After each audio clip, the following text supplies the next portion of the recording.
Shalom, selamat malam Bapak Ibu yang terkasih di dalam Kristus. Selamat pagi bagi Bapak Ibu yang stay di Amerika dan selamat siang menjelang sore bagi Bapak Ibu yang stay di Jerman. Selamat bertemu kembali pada kelas pembelajaran firman Tuhan pada hari Sabtu tanggal 29 Juni 2024. Yang malam ini kita akan belajar dengan narasumber kita yaitu Ibu Dr. Retno Kristianti SSI MPDK dengan temanya adalah relevansi pengajaran Yesus di masa kini. Baik Bapak Ibu sekalian, sebelum kita memulai kelas pembelajaran kita, maka kita akan membukanya terlebih dahulu dengan doa pembukaan. Mari Bapak Ibu sekalian kita menundukkan kepala untuk berdoa. Bapa kami yang di surga, terima kasih dan puji syukur ya Bapak, karena kembali kami bisa diberi sekali lagi kesempatan dan juga kesehatan untuk kembali berkumpul malam ini di kelas pembelajaran Sema Adonai. Ya Bapak, biarlah kiranya di dalam kelas pembelajaran kami saat ini juga selalu ada penyertaan dan pimpinan, dan berkatilah saya ya Tuhan sebagai moderator, agar saya bisa memimpin kelas pembelajaran ini dengan baik, dengan benar, sesuai dengan kehendak hati-Mu, dan juga berkatilah para operator ya Tuhan yang bekerja di belakang layar, sehingga mereka bisa melakukan tugas dan kewajibannya juga dengan baik dan dengan lancar. Dan pertama berkati Ibu Retno yang akan menjadi hamba-Mu untuk menyampaikan kebenaran firman-Mu ya Tuhan. Kira-kiranya Kau urapi setiap perkataan Ibu Retno, Kau berikan hikmat yang hanya daripada-Mu, sehingga Ibu Retno dapat mengajarkan kepada kami pemberitaan firman-Mu sesuai dengan kehendak hati-Mu, dengan baik, dengan benar. Dan juga berkati internet kami Tuhan, dan seluruh perangkat-perangkat kami yang sedang kami gunakan saat ini untuk pembelajaran dan melive-kan kelas ini, sehingga semua dapat berjalan dengan lancar tanpa ada kendala satupun sampai kelas pelajaran kami selesai. Dan berkati juga kami Tuhan yang belajar di dalam kelas ini dan juga yang mendengarkan di live YouTube dan kemudian akan mendengarkan di live tunda.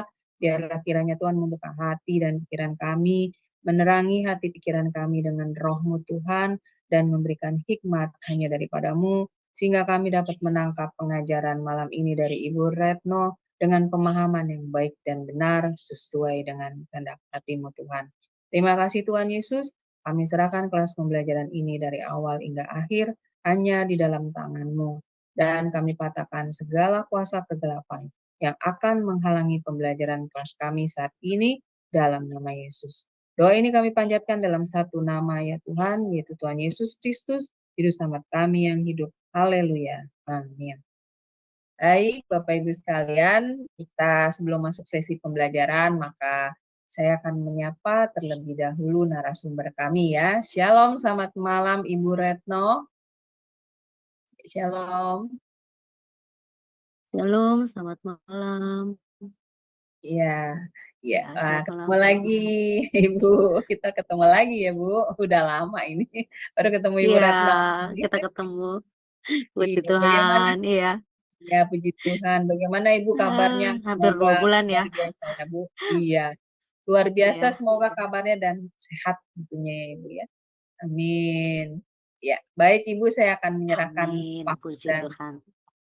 waktu dan tempat selanjutnya kepada Ibu Retno untuk memaparkan pengajarannya. Ibu silakan Ibu. Iya. Baik, terima kasih banyak. Shalom semua. Saya berharap juga sama seperti yang Ibu Aling bilang, bahwa kita semua dalam keadaan baik, dalam keadaan sehat, keadaan yang luar biasa tentunya ya, penuh dengan sukacita di dalam Tuhan. Apapun yang terjadi selalu sukacita gitu ya. Jadi apa ini? Selamat malam, selamat sore, selamat pagi ya.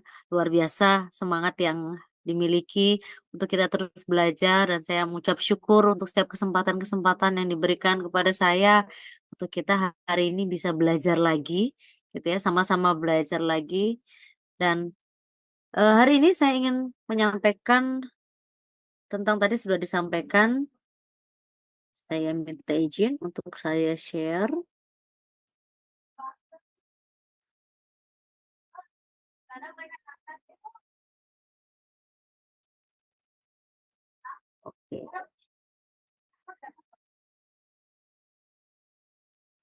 Saya berharap sudah muncul ya.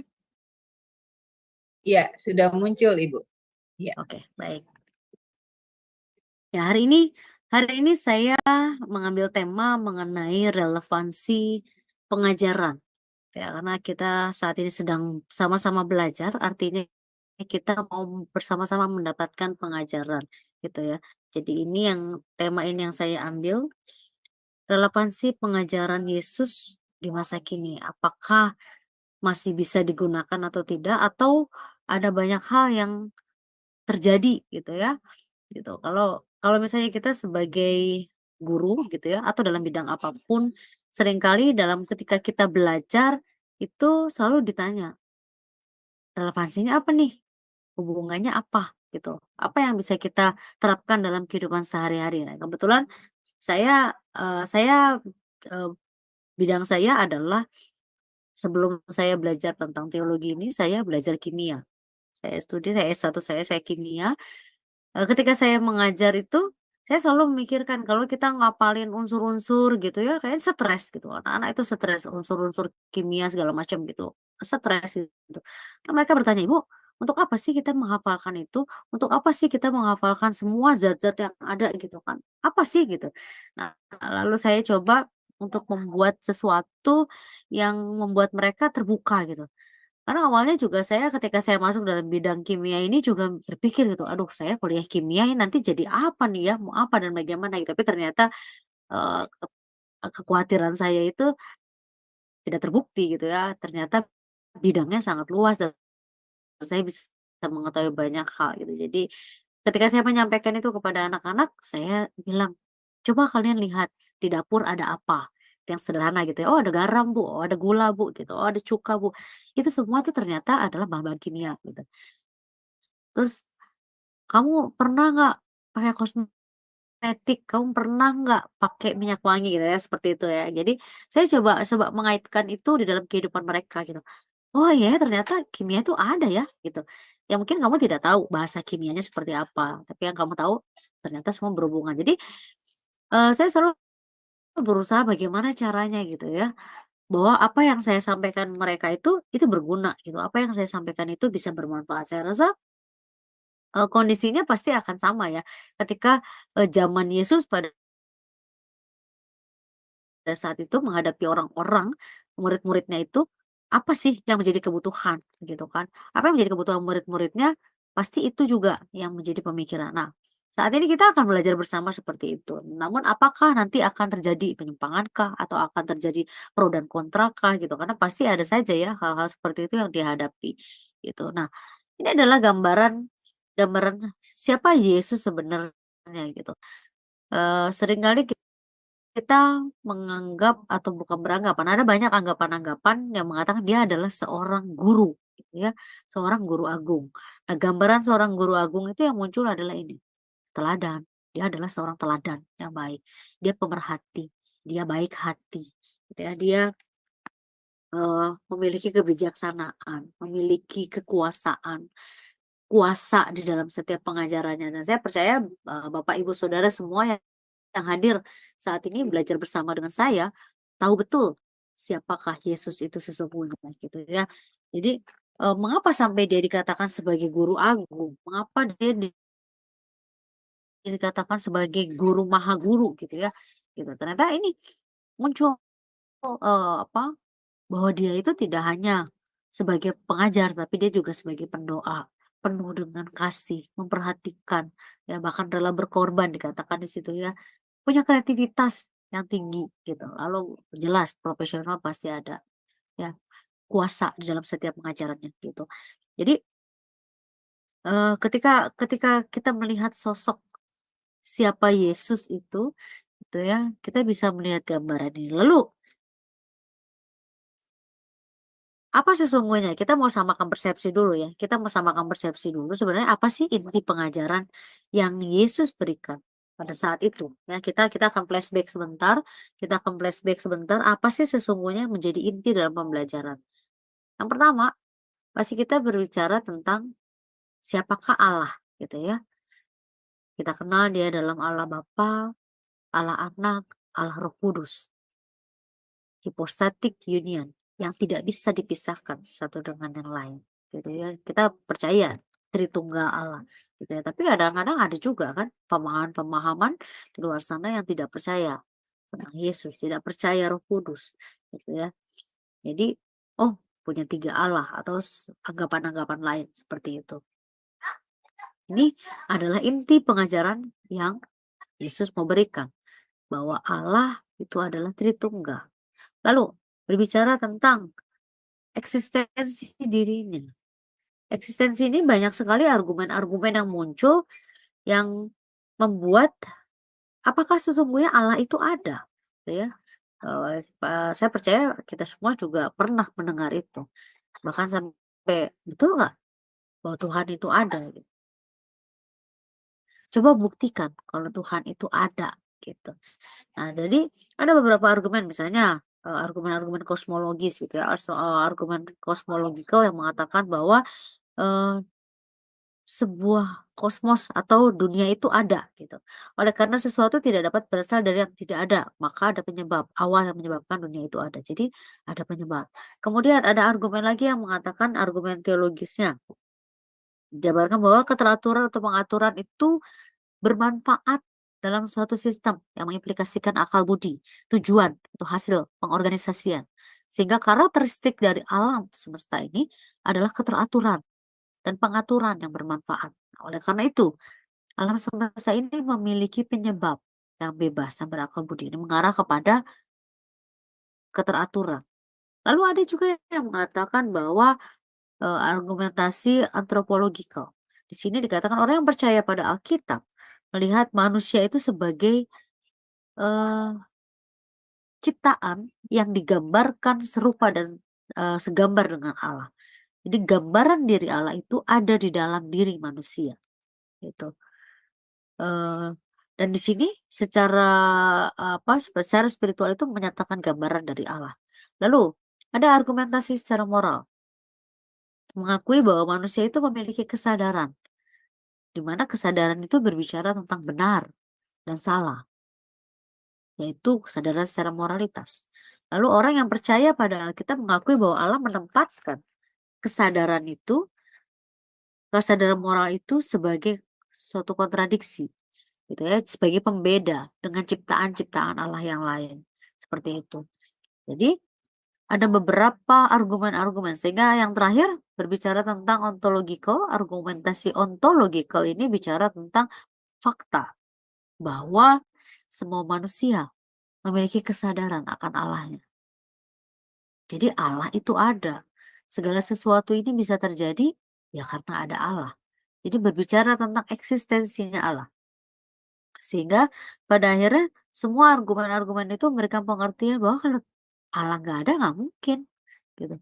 Ini semua terjadi karena memang ada Allah yang melakukan itu semua. Gitu ya. Jadi kalau dalam teologi Kristen sekarang kita lihat, ya itu tadi secara sekuler, secara umum. Lalu bagaimana dengan teologi kekristenan? Dalam teologi kekristenan, puncak dari eksistensi Allah itu adalah ketika Allah menjadi manusia. Ya, Allah menjadi manusia di dalam diri Yesus itu sendiri, gitu ya, di dalam diri Yesus. Kita bisa lihat di dalam Yesaya pasal 7 ayat 14. Kita bisa lihat di dalam Matius pasal 1 ayat 20. Kita bisa lihat di dalam Lukas pasal 1 ayat 34 dan 35. Menyatakan bahwa pribadi kedua Allah, diri Yesus itu sendiri yang tidak bisa dipisahkan, dan dia juga mengosongkan dirinya ketika dia menjadi manusia.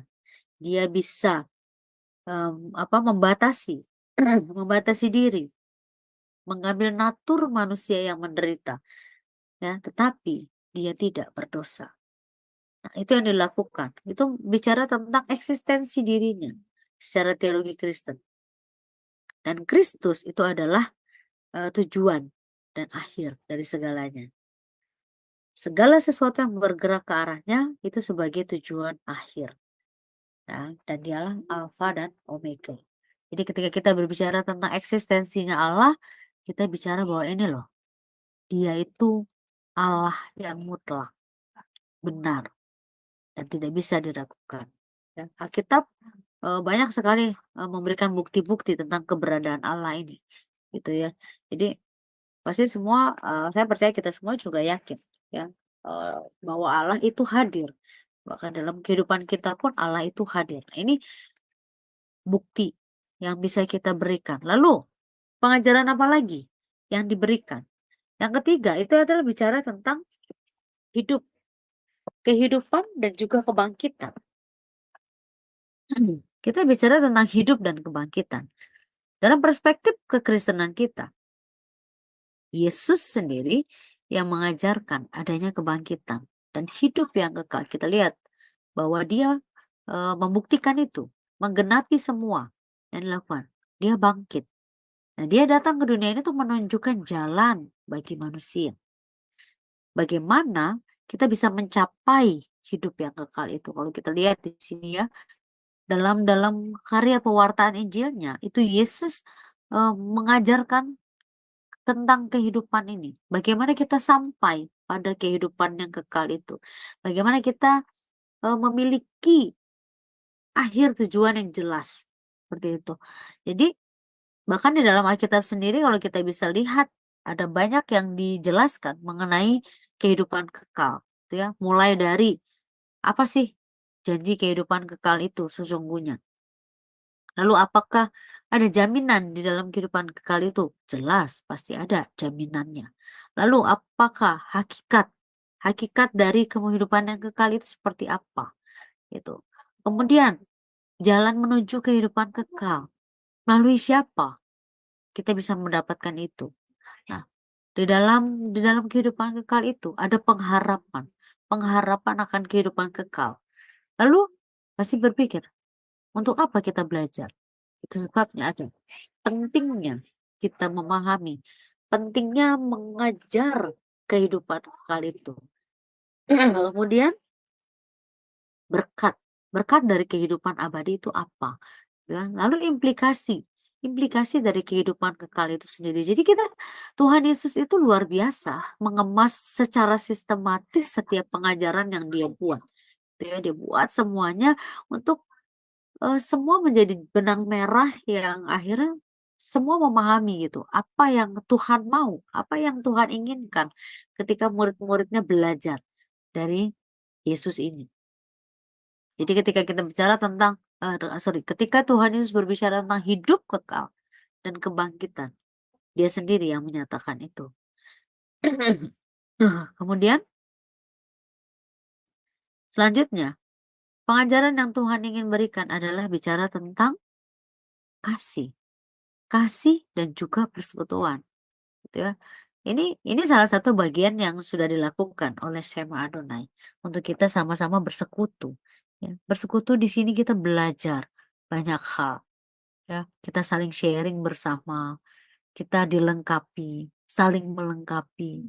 Itu ya, luar biasa ini sarana yang Tuhan pakai melalui Shema ini kita bisa belajar sama-sama apa yang Tuhan mau begitu ya melalui persekutuan. Tetapi hal yang terpenting adalah ketika kita bicara tentang persekutuan ini, apa dasarnya? Kasih pastinya. Kita semua tahu itu ya. Kita semua tahu kita bicara tentang kasih. Bahkan Tuhan Yesus sendiri memberikan perintah gitu. Jadi kasih itu bukan cuma sekedar nasihat, kasih itu bukan sekedar ya udah kalau kamu lakukan silakan tidak ya sudah gitu. Ternyata ini sebuah perintah. Dituliskan di dalam Yohanes pasal 15 ayat 12. Inilah perintahku. Jelas Yesus memberikan perintah itu kepada murid-muridnya, yaitu supaya kamu saling mengasihi seperti aku telah mengasihi kamu. Dan ternyata tidak hanya untuk murid-muridnya, tetapi semua yang mengikut Yesus. Luar biasa ya. Lalu di dalam Yohanes 15 ayat 17, inilah perintahku kepadamu. Kasihilah seorang akan yang lain.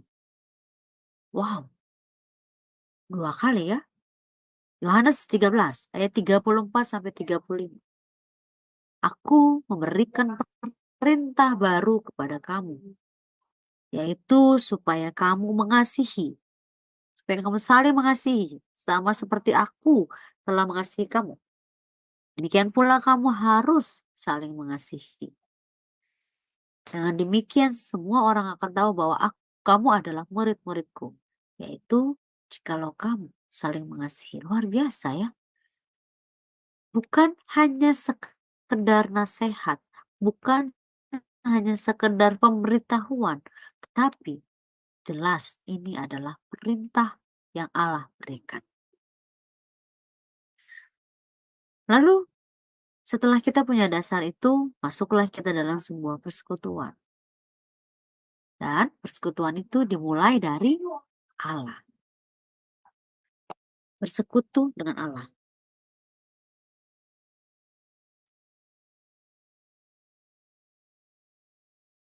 Ketika kita memiliki hubungan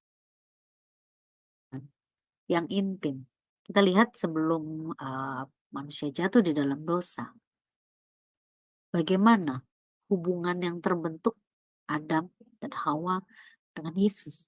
Begitu akrabnya, ya. Semuanya Tuhan berikan. Semuanya Tuhan sediakan. Diberikan perintah. Kemudian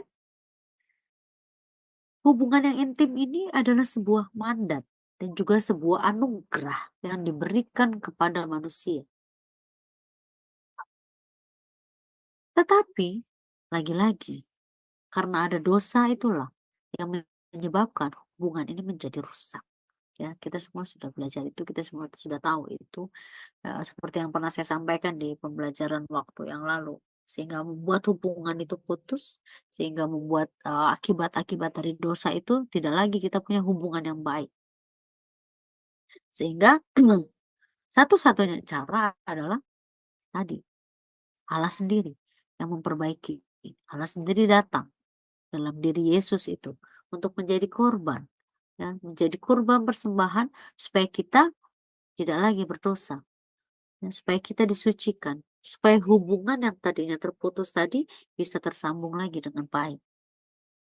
Dan itu adalah kebenaran. Jadi Yesus itu adalah kebenaran yang memerdekakan manusia sehingga bisa terjalin dengan baik. Nah, lalu setelah kita punya persekutuan yang baik dengan Allah, tentunya Allah ingin seperti perintah tadi, kasihilah.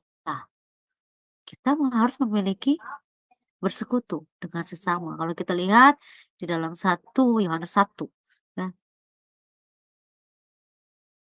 dalam 1 Yohanes pasal 1, ini menarik sebenarnya ya. 1, sebentar saya.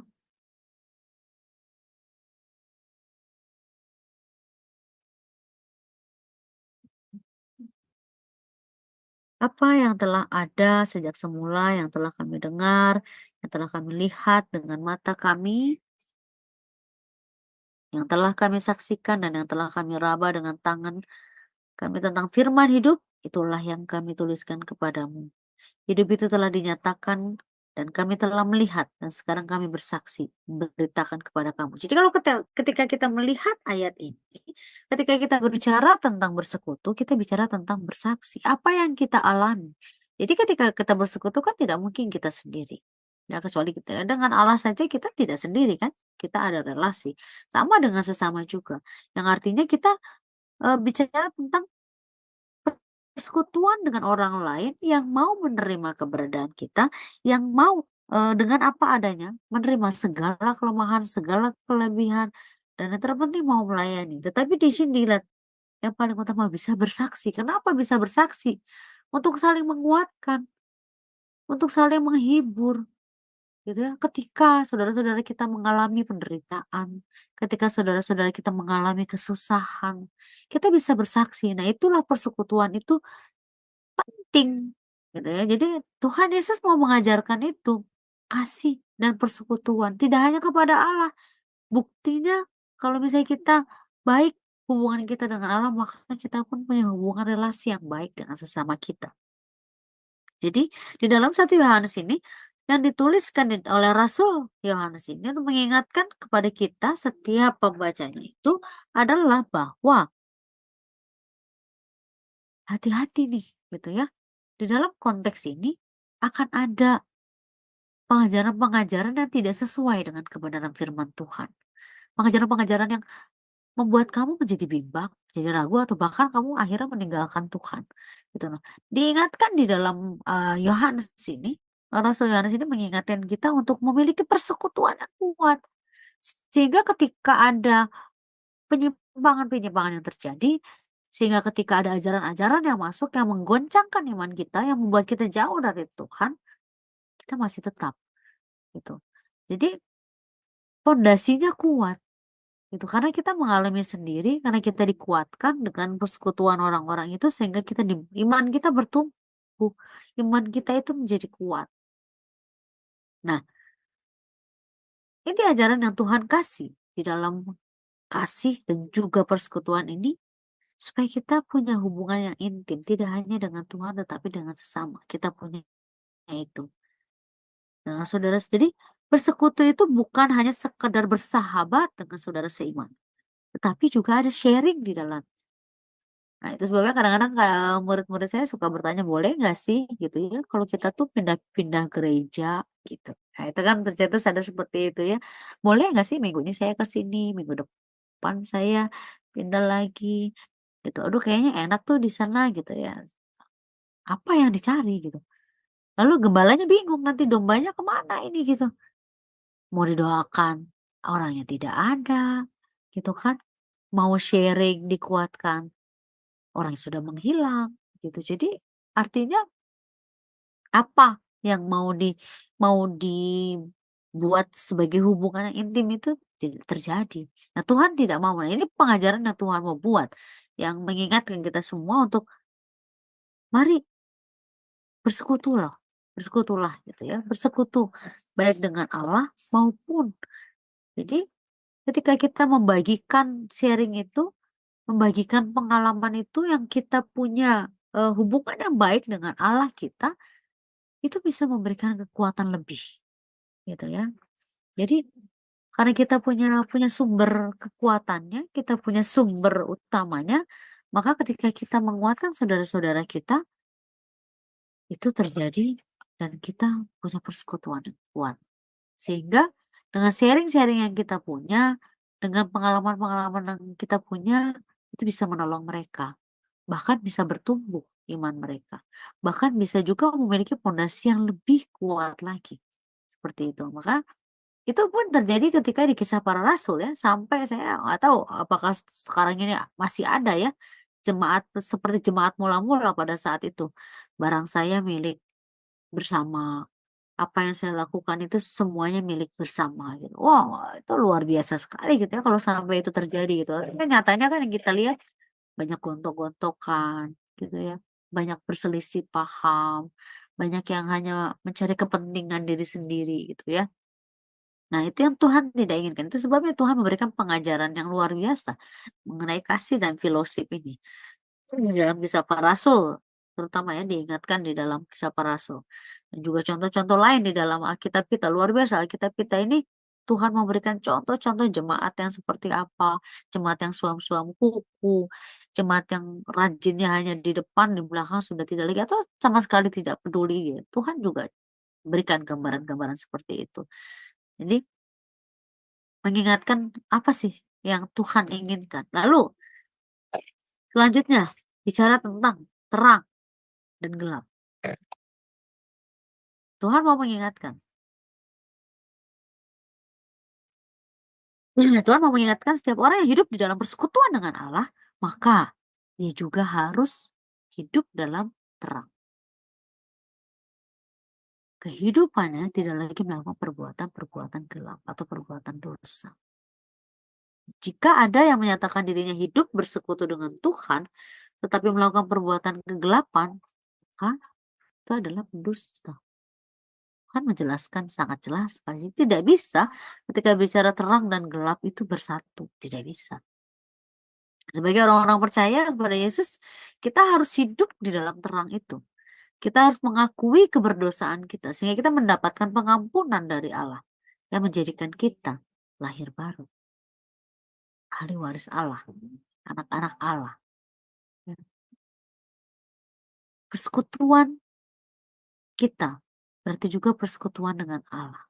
Persekutuan jemaat, persekutuan sesama, itu juga adalah persekutuan kita dengan Allah. Sebabnya, persekutuan dengan Allah juga berarti persekutuan di dalam terang. Karena Allah adalah sumber terang itu sendiri. Oleh sebab itu, persekutuan manusia dengan Allah tidak mungkin terjadi di dalam kegelapan. Ini Allah yang mau menekankan ini, Yesus mau menekankan ini, bicara bahwa dosa mengakibatkan rusaknya persekutuan dengan Allah. Sebabnya tidak bisa terang dan gelap menjadi satu. Yesus sudah mati di kayu salib, membebaskan kita dari dosa kegelapan itu. Sudah seharusnya kita hidup di dalam terang itu sendiri. Kemudian, nah sangat penting bahwa kita juga melihat hubungan kita dengan sesama kita, ya, dengan hubungan kita juga dengan Allah kita. Sampai sejauh mana kita memiliki hubungan itu? Bagaimana persekutuan dengan Allah yang seharusnya terlihat melalui pola hidup kita, kata-kata kita, karya kita, itu terlihat dengan jelas. Seseorang yang memiliki persekutuan yang baik akan muncul di dalam pola hidup, dalam setiap perkataan yang dikeluarkan dari mulutnya. Kemudian, seorang yang sungguh-sungguh hidup di dalam terang akan meninggalkan segala bentuk kejahatan dan juga kehidupan, kegelapan. Dan karena terang itu sudah menutupi kegelapan yang ada, sudah dibereskan. Jadi apapun dulu, ya biasanya apapun dulu yang dinikmatinya sekarang dibenci. Apa yang dulu dibanggakan sekarang menjadi sebuah kesia-siaan. Ketika kita memiliki persekutuan itu dan kita menjaga hidup benar sesuai dengan kebenaran firman Tuhan, lakukan itu dan senantiasa juga di dalam terang Allah. Itu ya. Kemudian pengajaran yang lain yang ingin Tuhan sampaikan itu adalah berbicara tentang akulah jalan kebenaran dan hidup. Saya kemarin dengar saya ingin menyampaikan sebuah ilustrasi seperti ini. Jadi saya punya teman, waktu dia masih mahasiswa, dia diundang ke satu tempat. Gitu. Kalau zaman dulu kan, zaman-zaman kita dulu itu belum secanggih sekarang ya. Sekarang itu kan pakai Google Map gitu ya. Google Map kita tinggal tekan, kita tinggal tunjuk, ya sudah, pasti akan diarahkan oleh Google Map itu. Zaman dulu tidak ada Google Map. Jadi eh, 4 orang teman saya ini, dia pergi ke satu tempat dan salah satu di antara orang itu dia mengemudi mobil gitu. Nah, sebelum mereka pergi itu mereka buat kesepakatan. Nanti kalau misalnya karena kebetulan mobil yang dipakai itu udah mobilnya tua gitu ya, mobilnya tua. Nah, kalau misalnya mobil ini kenapa-napa kalian yang bertiga turun ya gitu. Kalian bertiga turun dorong mobilnya gitu. Nah, di Bandung itu, nah kebetulan kejadiannya ini adalah di Bandung. Ini kisah, jadi ini kisah nyata gitu ya. Ini kisah nyata. Jadi ada satu tempat namanya Cikadut, mungkin pernah dengar ya. Cikadut itu adalah tempat untuk apa namanya, untuk kalau misalnya jenazah gitu ya. Eee, daerah itu, apa namanya, acara itu dekat dengan daerah itu, tempat itu. Terus, wah ini mah lewat kuburan nih, gimana nih gitu ya. Tapi mereka sudah sepakat tadi, pokoknya saya yang bawa mobilnya, karena yang 3 temannya itu tidak bisa bawa kendaraan. Kemudian, singkat cerita mereka berjalan, sampai di sana, situasinya gelap dan jalan itu tanjakan, berupa tanjakan gitu.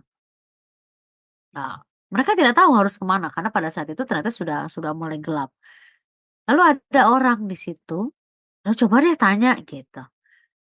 Lalu salah satu dari teman ini, mereka turun bertanya, "Pak, kalau alamat ini di mana ya?" Gitu.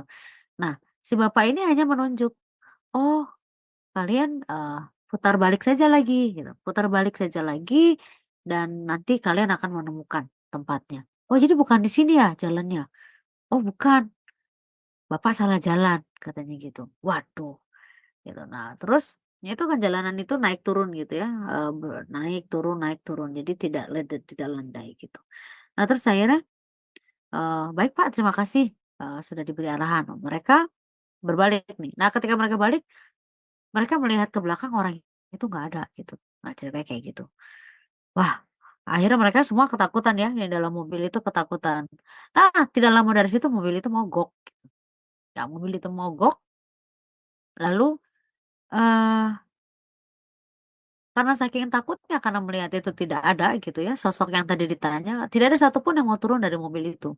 Tapi karena tadi sudah buat kesepakatan, ya mau tidak mau akhirnya yang 3 orang tadi itu mereka turun gitu ya, mereka turun. Terus akhirnya mereka ya dorong itu mobil dan akhirnya bisa nyala. Mereka buru-buru masuk ke dalam mobil itu dan mereka putar balik karena dibilang katanya salah gitu kan. Mereka putar balik, kemudian, eee, semakin gelap, semakin tidak terlihat jalannya gitu kan. Lalu wah ini kayaknya kita mesti tanya. Nah tiba-tiba ada orang lagi, ada bapak-bapak di situ. Ada bapak-bapak, kemudian, wah itu beneran manusia apa bukan ya? Jangan-jangan kayak tadi gitu kan, karena mereka udah pengalaman sebelumnya gitu kan. Terus, ah udahlah percaya aja lah, kita mah harus percaya sama Tuhan aja. Ya percaya aja itu juga manusia gitu. Nah, akhirnya mau tidak mau mereka kemudian bersepakat, eh, apa namanya, untuk kembali bertanya gitu. Nah, akhirnya salah satu dari mereka turun sambil dengan takut-takut gitu ya. Apa karena kejadian sebelumnya. Lalu, "Pak, saya mau bertanya, kira-kira alamat ini di mana ya?" Katanya. "Oh, Bapak harus putar balik lagi, tempatnya nggak di sini, tempatnya di belakang sana," gitu. "Wah, jadi kami harus putar balik lagi, Pak?" "Lah iya," katanya. "Wah, Pak, tadi juga," mereka bercerita, "tadi saya juga bertemu sama orang gitu, dan ini katanya alamatnya tuh ke arah sini." "Ya enggak," bapak itu pokoknya menjelaskan. "Ya tidak, kamu itu salah. Kenapa saya bisa kasih tahu? Karena saya tinggal di situ," katanya gitu. Oh, terus akhirnya, "Jadi kami mesti putar balik lagi ya, Pak?" "Iya, ini kalian salah jalannya," gitu. Ya sudah, terus akhirnya, ya sudahlah mereka ikutin, akhirnya mereka putar balik dan ternyata benar. Orang yang kedua, bapak yang kedua ini benar. Nah, dari cerita ini dari cerita ini ketika bicara tentang jalan dan kebenaran ini sama ilustrasinya seperti Tuhan. Tuhan Yesus bilang, "Saya mau siapkan jalan." Kan tidak mungkin kalau Tuhan itu, eee, menunjukkan tempat kalau dia tidak tahu tempatnya. Sama seperti Bapak tadi, lah saya tinggalnya di situ ya jelas saya tahu gitu jalannya ke situ. Sama seperti kalau Bapak kita gitu. Dia mengilustrasikan itu, memberikan pengajaran itu juga melalui dirinya bahwa saya berasal dari situ. Jadi udah nggak bisa disangkal lagi gitu. Nggak seperti yang pertama tadi ya, orang yang tadi dibilang ternyata salah. Tuhan kita itu tidak salah. Tuhan kita itu adalah jalannya. Tuhan kita itu ada kebenaran, itu yang mau Tuhan ajarkan, ini loh, gitu ya. Bagi orang percaya itu tahu betul, Yesus adalah satu-satunya jalan. Ya nah, konteks ini menceritakan tentang pada saat itu perbincangan antara Yesus dengan murid-muridnya yang mau menyampaikan ketika dia akan naik ke surga, "Saya mau nyiapin tempat nih buat kamu," gitu. Wow, luar biasa ya.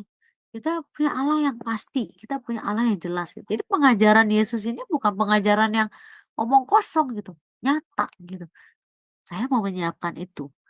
Jadi dia satu-satunya jalan, dia satu-satunya kebenaran, dia satu-satunya sumber dan tempatnya adalah Yesus itu sendiri. Gitu. Jadi ketika dia mengklaim dengan pernyataan bahwa saya adalah jalan dan kebenaran dan hidup. Yes. Ya karena saya tahu tempatnya, karena saya berasal dari tempat itu. Wow, gitu ya. Eee, kita bisa melihat di sini pengajaran yang Yesus berikan itu tuh betul-betul memang nyata gitu ya. Jadi bukan hanya sekedar teori yang, "Oh, begini loh, nanti kalau kamu jalanin ini idealnya begini ya, harusnya gini." Tidak, Yesus itu nyata gitu ya. Nah, ternyata ketika kita melihat ini semua, ketika pengajaran-pengajaran ini diberikan, bahkan sampai hari ini, ya, sampai hari ini kita belajar tentang pengajaran-pengajaran, tidak menutup kemungkinan ini yang terjadi. Ada banyak isu-isu yang muncul, ada banyak penyimpangan-penyimpangan yang muncul, ada banyak akhirnya yang membuat sebuah perspektif yang baru, yang pada akhirnya membentuk sebuah doktrin yang baru. Ya, kita sering mendengar itu ya. Ada ajaran ini, ada ajaran itu, ada yang begini, ada benar enggak ini teh harus dilakukan? Bagaimana ini dilakukannya? Atau jangan-jangan ini salah? Gitu ya. Dan bahkan ada gereja-gereja atau hamba-hamba Tuhan yang melegalkan itu semua dan coba mencari tahu ini loh dasar firman Tuhan. Ini loh kebenarannya gitu. Sehingga kan mau tidak mau yang namanya jemaat ya taat. Yang namanya jemaat ya patuh gitu ya. Karena kan nggak mau berdosa dengan melanggar kebenaran firman Tuhan gitu ya. Tetapi mereka tidak tahu gitu kalau ini muncul dari pemikiran-pemikiran yang akhirnya membuat sebuah pemikiran berdasarkan akal pikiran sendiri. Seperti itu.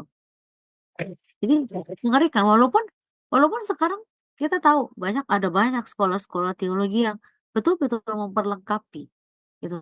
Tapi kadang-kadang malah yang saking tahunya itu ya, saking tahunya teologi itu saking akhirnya, "Ini loh teologi saya yang benar, punyamu teologimu salah. Ini loh." Sampai, kita suka berkelakar gitu ya kalau misalnya, eee, apa, lulus STH itu katanya, "Oh kamu mah sok tahu," gitu gitu, kelakarnya begitu gitu ya, bercandanya seperti itu atau, "Oh kamu sudah MTH ya, oh maha tahu." Jadi kemahatauannya itu lebih gitu, kayak seperti seolah melebihi Allah gitu ya. Tapi itu itu bukan yang dikehendaki oleh Allah sesungguhnya gitu ya. Jadi, mari kita lihat sekali lagi gitu, sekali lagi, ketika kita bicara tentang doktrin ini pengajaran Yesus yang betul-betul, berhubungan dengan kehidupan manusia, yang berhubungan dengan sikap manusia sebelum tadi inti pengajaran tadi apa sih, gitu ya. Nah, rasanya kita tidak asing dengan ini ya. Khotbah di bukit, nah kita pasti tahu ini semua ya, kita belajar ini semua. Ketika kita bicara tentang khotbah di bukit, Yesus memberikan pengajarannya di dalamnya. Tapi kadang-kadang masih bingung juga gitu, apa sih gitu ya, maunya Tuhan teh mau ngasih tahu apa, teologinya Tuhan teh apa gitu ya, di dalam situ ada banyak hal-hal yang, seolah-olah nggak pada umumnya gitu. Yang dialami, yang didengar oleh murid-muridnya itu, eee, kok, agak bertentangan gitu, seolah-olah seperti itu gitu ya. Nah, Tuhan Yesus mengajarkan hal yang berlawanan dengan kaidah yang berlaku dalam kehidupan manusia pada umumnya, melalui pembelajaran Dia di dalam khotbah di bukit ini, gitu. Jadi kita lihat, jadi kita mau samakan, sekali lagi kita mau samakan persepsi kita dulu ya. Ketika terjadi penyimpangan-penyimpangan itu, kita sudah tahu dasar kebenarannya. Ketika kita bicara tentang, khotbah di bukit, slide-nya belum berubah ya? Oke, sudah. Sudah, Ibu. Oke. Ini agak agak lambat ini tiba-tiba. Iya. Mudah-mudahan sinyalnya aman ya, baik. Ya, sudah keluar Nah, ya. ah, baik baik, terima kasih Bu Alim. Nah, ketika kita bicara tentang khotbah di bukit ini, tema besar yang mau diangkat di dalam, Matius ini adalah kita bicara tentang kerajaan, kerajaan surga. Ada apa dengan kerajaan? Jadi kalau kita bicara kerajaan Allah dan juga kerajaan surga itu ada 2 hal yang berbeda gitu ya. Ketika bicara tentang, kerajaan surga, kita bicara tentang, suasana surgawi gitu ya, suasana surgawi, mendasari sifat kemudian apa namanya, pengajaran seluruh tindakan kita di dalam kehidupan kita sehari-hari. Jadi, suasana yang dialami, suasana yang dirasakan oleh setiap orang-orang percaya, dan ketika orang percaya itu datang dengan kerendahan hatinya, dia juga menyadari adanya satu keterbatasan yang dia akhirnya bergantung kepada Allah. Jadi itu sebuah suasana gitu ya. Jadi kerajaan surga itu berbeda dengan kerajaan Allah. Kerajaan Allah kita adalah warga kerajaan Allah. Anak-anak Tuhan yang sudah lahir baru, kita menjadi bagian dalam keluarga kerajaan Allah. Sedangkan kerajaan surga itu adalah suasana sukacita yang kita dapatkan, suasana damai sejahtera yang kita dapatkan, gitu ya. Ini yang mau Tuhan ajarkan ketika bicara tentang bagian ini. Jadi berkali-kali ditulis dituliskan di situ ya. Kalau kita lihat di dalam Matius pasal 5 itu, ada 13 kali kalau ya, dituliskan di dalam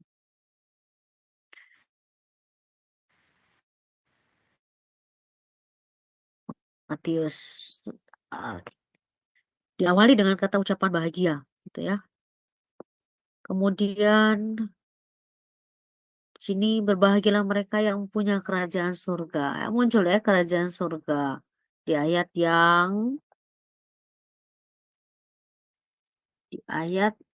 yang ketiga.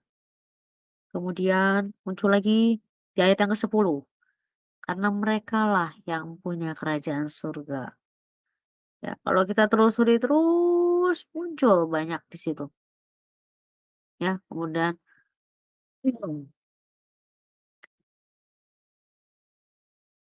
dilihat lagi ada beberapa. Oke, di dalam ayat yang ke-19 kerajaan surga muncul. Ia akan menduduki tempat paling rendah di dalam kerajaan surga. Tetapi kamu menduduki tempat yang tinggi di dalam kerajaan surga. Ah, muncul lagi ya.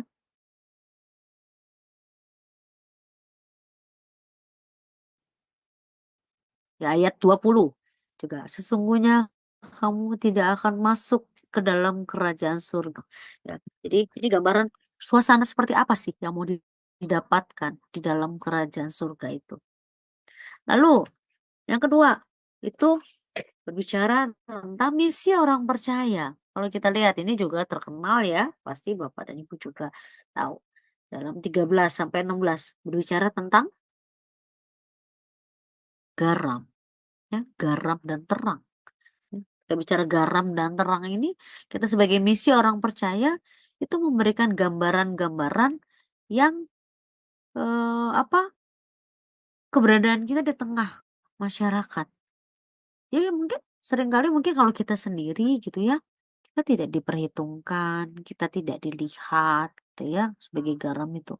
Tetapi secara secara kelompok gitu ya, sorry, kalau di tengah masyarakat luas itu seringkali kita tidak diperhitungkan, tapi secara individu, nah terbalik dia namanya secara individu atau secara kelompok kita bisa memberikan pengaruh gitu ya. Jadi ketika kita memberikan garam itu, memberikan rasa itu, memberikan dampak. Ya sama seperti kehidupan Yesus ya. Kehidupan Yesus itu selalu kan semua itu terkagum-kagum gitu ya, kagum melihat pengajarannya. Wah, gitu.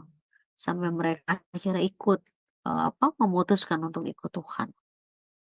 Lalu menjadi terang. Kita tahu Yesus itu ada terangnya, gitu ya, sumber terangnya.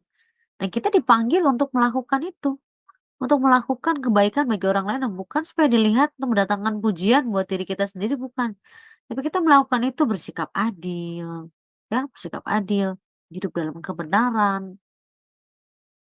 Ketika orang lain dapat diyakini sehingga mereka datang kepada Allah, ya, sehingga orang-orang yang belajar kebenaran itu dapatkan terang itu, memahami betul dan dia memuliakan Allah. Nah, ini adalah misi orang percaya yang mau diajarkan di dalam pengajaran Yesus dalam khotbah itu, ya. Bagaimana mereka hidup, kemudian misinya apa sih sebenarnya? Kita ditempatkan di dalam dunia ini tuh misinya apa sih sebenarnya gitu. Ya. Lalu pembaharuan terhadap tafsir. Nah, ini yang seringkali terjadi pertentangan tuh ini pada saat itu ya. Yesus dipertanyakan gitu. Di dalam hukum Taurat seperti ini. Tapi yang Yesus lakukan berbeda gitu. Jadi pembaharuan tafsir hukum Taurat itu kalau kita lihat di dalam Matius pasal 5 ini ayat 17 ya. Ayat 17, janganlah kamu menyangka bahwa aku datang untuk meniadakan hukum Taurat atau kitab para nabi. Aku datang bukan untuk meniadakannya, melainkan untuk menggenapinya. Nah, kata menggenapi ini tuh dianggap sebagai satu keadaan yang mesti diluruskan nih, gitu ya. Kalau zaman sekarang, zaman yang paling mudah dipahami adalah lurus ini loh maksudku tuh ini loh. Ya, kenapa ini harus dilakukan tuh ini loh artinya ini gitu. Itu kalau bahasa bahasa sehari-hari seperti itu gitu ya. Jadi Bagaimana cara-cara memahami atau pola cara berpikirnya tentang hukum Taurat ini tuh dibetulin gitu. Sama Tuhan itu dibetulin ini loh ya. Supaya kalian itu memahami betul apa yang Tuhan inginkan gitu. Ya, jadi Tuhan Yesus memaparkan banyak di situ ya. Misalnya contoh, Tuhan Yesus menjelaskan tentang ukuran kebahagiaan di situ. Nah, ukuran kebahagiaan itu kan biasanya dipandang tentang kekayaan gitu ya. Umumnya itu kita kaya, berkecukupan dalam segala hal, dalam makanan, dalam pakaian, bisa gitu ya. Terus juga tidak pernah dicela, eee, selalu menjadi orang yang baik gitu ya. Terus tidak pernah ada fitnahan-fitnahan, pokoknya semua labelnya adalah baik gitu ya. Nah, ternyata Tuhan tidak seperti itu. Ternyata Tuhan Yesus justru malah memberitakan terbalik gitu. Bukan seperti itu loh kebahagiaan yang sesungguhnya itu bukan itu gitu. Jadi kebahagiaan yang sesungguhnya itu adalah ketika kamu itu merasa miskin di hadapan Allah. Kamu tuh bukan miskin secara harta, tetapi kamu miskin bahwa rohanimu itu perlu diisi.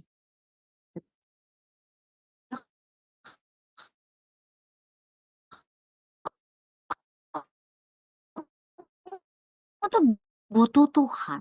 Itu. Kamu haus akan kebenaran. Yang lemah lembut gitu ya. Yang lemah lembut, yang murah hati gitu. Yang dianiaya karena imannya kepada Tuhan Yesus. Mereka yang difitnah. Itulah kebahagiaan. Jadi ukuran kebahagiaan yang Yesus ajarkan di situ adalah bukanlah terletak pada kenyamanan, tetapi justru ketika menghadapi sebuah tantangan dan kita menang. Wow, luar biasa ya. Makanya kadang-kadang ketika kita, aduh, ikut Tuhan Yesus mah harus siap menderita. Oh enggak ah, kita tadi ya ada ide-ide yang lain, pemikiran-pemikiran yang membuat oh, ikut Tuhan Yesus mah enak, bahagia, apa, ya itu nanti nanti kita lihat juga sampai sampai ke arah situ.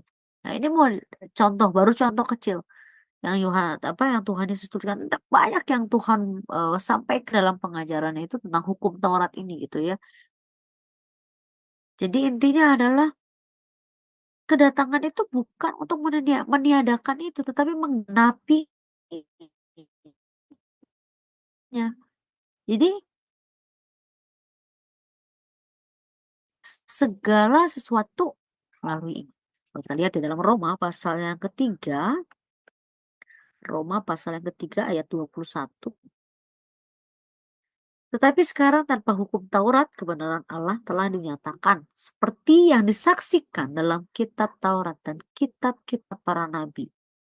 Ayat 22 yaitu kebenaran Allah kata iman dalam Yesus Kristus bagi semua orang yang percaya.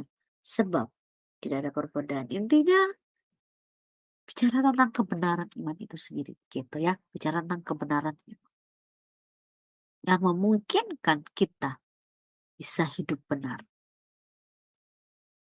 Nah, mereka itulah yang bisa masuk ke dalam kerajaan surga. Lalu, yang mau diajarkan lagi di sini adalah pembaharuan. Pembaharuan dari ritual agama. Dalam Matius pasal 6. Matius pasal 6, kita lihat, bicara tentang sikap hidup warga kerajaan surga. Dalam hal apa saja? Dalam hal memberi sedekah, dalam hal berdoa, dalam hal berpuasa. Ini yang disampaikan ya. Kalau kita lihat hal memberi sedekah, ayat yang ke-1 sampai yang ke-4. Lalu bicara tentang hal berdoa, ayat yang ke-5 sampai ayat yang ke di sini 15. Dan yang terakhir adalah hal berpuasa. Apa yang mau Tuhan ajarkan di sini? Masih banyak lagi hal yang lain yang mengumpulkan harta, kekhawatiran, itu ya. Ada banyak yang mau Tuhan ajarkan. Itu tentang sikap-sikap hidup. Sikap-sikap hidup warga kerajaan Allah. Nah, sekarang kita tahu nih, eee, apa yang Tuhan mau berikan supaya kita, paradigma kita, pemikiran kita, pemahaman kita sudah sejalan nih sama Tuhan. Ya, ini loh yang Tuhan mau, kamu itu memahami seperti apa kerajaan surga. Lalu misimu sebagai orang percaya apa? Lalu bagaimana menjalankan hukum Taurat atau kebenaran ini supaya sesuai. Dan yang terakhir kita punya sikap. Jadi bukan hanya sekedar ritual atau kebiasaan-kebiasaan gitu ya, rutinitas yang kita lakukan, tetapi bukan itu. Ya, semuanya kembali didasarkan kepada ini loh yang Tuhan mau. Kamu mengerti betul bahwa hatimu itu yang paling utama. Ketika kamu melakukan segala sesuatunya, mulailah dari hatimu dulu. Apakah kau sungguh-sungguh melakukan itu semua atau kamu ingin dipandang oleh orang lain? Nah, makanya Tuhan bilang, kalau kamu berdoa jangan di ujung-ujung jalan, jangan terlihat seperti itu. Ya, kalau kamu memberi sedekah, ya, tangan kananmu tidak perlu tahu, atau tanganmu tidak perlu melihat. Artinya tidak perlu kita menyampaikan gitu sekarang, apalagi sekarang media sosial ya, media sosial itu menjadi sebuah sarana untuk kita, maksudnya sih baik gitu ya, kadang-kadang, jadi kaprah gitu, ya karena tidak semua orang bisa memiliki pemikiran yang sama, tujuan yang sama gitu ya, motivasi yang sama gitu. Nah, itu sebabnya diingatkan sama Tuhan mengenai keluarga kerajaan surga ini memiliki, motivasi kan, dasarmu adalah kebenaran, gitu ya, kebenaran firman Tuhan, ya karena imanmu kepada Tuhan, gitu. Menarik ya, gitu. Tapi tetap lagi-lagi yang diperhadapkan itu adalah ini, tetap mau Tuhan ajarkan sedemikian rupa pun masih saja ada gitu. Penyimpangan-penyimpangan itu terjadi masih saja ada. Contoh ya, ini yang saya dapatkan. Contohnya misalnya tentang prosperity gospel, Injil kemakmuran. Yang menyatakan iman yang kuat itu kalau kita bisa menyumbangkan secara finansial gitu ya, menyumbangkan misalnya entah ke gereja atau ke sosial atau apapun itu gitu ya. Dan itu akan menghasilkan kita kesehatan, menghasilkan kekayaan, menghasilkan kebahagiaan. Nah, kalau tadi Tuhan bilang kebahagiaan itu bukan berdasarkan itu gitu kan. Nah, jadi kita bisa melihat nih gitu ya. Jadi ajarannya benar atau tidak gitu ya. Kalau itu terjadi sampai gerejanya misalnya, wah ini wajib. Nah, kita yang sudah belajar firman Tuhan bisa nih gitu ya. Ini nyimpang apa enggak nih ajarannya nih, sesuai apa enggak nih gitu ya. Tuh. Jadi kemudian penyimpangan yang lain adalah relativisme moral. Artinya apa? Ada banyak ajaran-ajaran modern yang menyesuaikan prinsip-prinsip moral berdasarkan pandangan dunia. Ya lebih sehingga mulai mengabaikan standar-standar moral yang diajarkan di dalam Alkitab, mulai bergeser, ya. Misalnya ada beberapa pengajaran bahwa gereja itu memberikan toleran gitu ya, toleransi, mentolerir gitu, bahkan mendukung perilaku yang jelas-jelas dilarang sama Alkitab, tapi diizinkan itu, gitu ya. Nanti mungkin kita bisa bahas di jam selanjutnya gitu ya, kita bisa bahas. Kemudian bicara tentang sinkretisme. Nah, bukan hal yang asing ya ketika kita bicara sinkretisme ini. Pencampuran keyakinan, kita masih menjalankan tradisi-tradisi di dalam kehidupan kita. Gitu. Boleh enggak tradisi itu masih dijalankan? Gitu ya. Atau kita memadukan beberapa ajaran-ajaran dari agama lain dan melakukan praktek-praktek spiritual yang tidak alkitabiah. Nah, muncul di sini. Ya, kebudayaan-kebudayaan itu kita junjung tinggi, sehingga Allahnya tersamarkan gitu. itu yang terjadi. Lalu penolakan terhadap dosa dan penghakiman. Ada yang nggak percaya karena Allah yang sudah mengampuni kita. Jadi ada pengajaran yang cenderung mengabaikan ini gitu. Mengabaikan tentang konsep dosa dan juga penghakiman. Mereka menekankan pada kasih Tuhan. Kasih Tuhan yang adil gitu ya. Nah, Tuhan itu udah adil lah, sudahlah gitu. Percaya aja gitu. Nah, dan akhirnya di situ eh, eh, eh, eh, pertobatan itu bukan itu semua mengabaikan tentang pertobatan, mengabaikan tentang hidup kudus.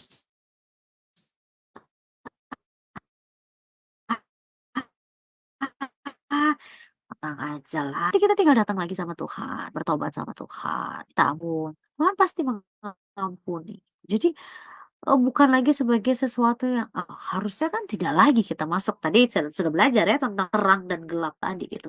Tapi kita mentoleransi ini gitu ya. Lalu humanisme sekuler. Kita bicara tentang humanisme sekuler di dalam kekristenan. Maksudnya apa? Pendewaan manusia. Ya. Kita menempatkan manusia di pusat segala sesuatu, termasuk mengakui ketergantungan kita kepada Tuhan. Mengandalkan kemampuan potensi kita sendiri. Jelas-jelas Yesus mengajarkan bahwa manusia yang harus adalah. Tapi di sini humanisme sekuler ini ya, ajaran-ajaran ini yang menempatkan kamu bisa, kamu pasti melewatinya dengan baik. Kekuatanmu akan bisa.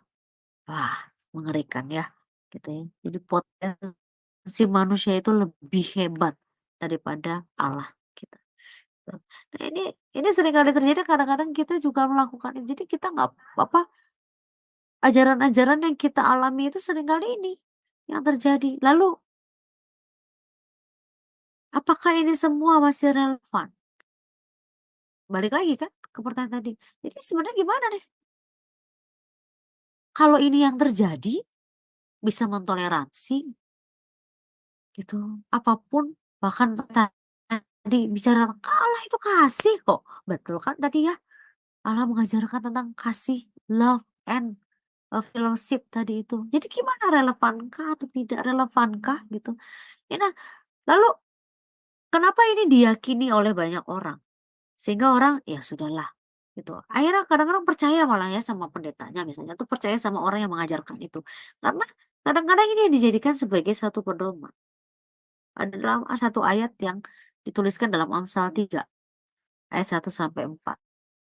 Nah, kita lihat sama-sama ya. Apa isinya? Itu Amsal pasal 3.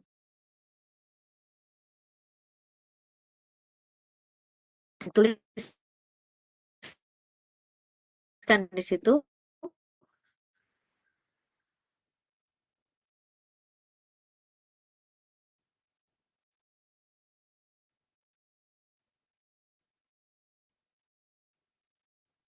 Muncul ya. Baru ininya doang, Bu. Amsal 3 ayat 1-4. Ya, sudah, Bu.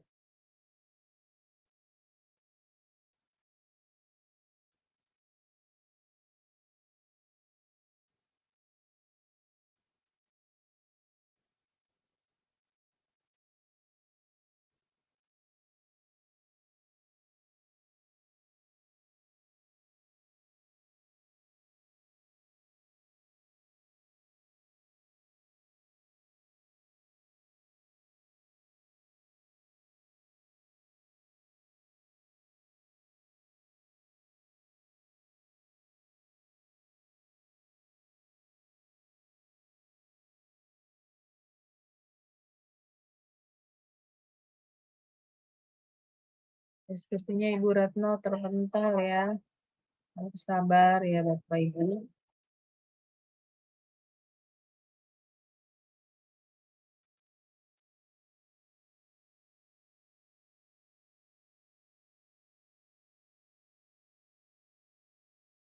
Iya, Ibu Retno ini satu device-nya terpental, iya.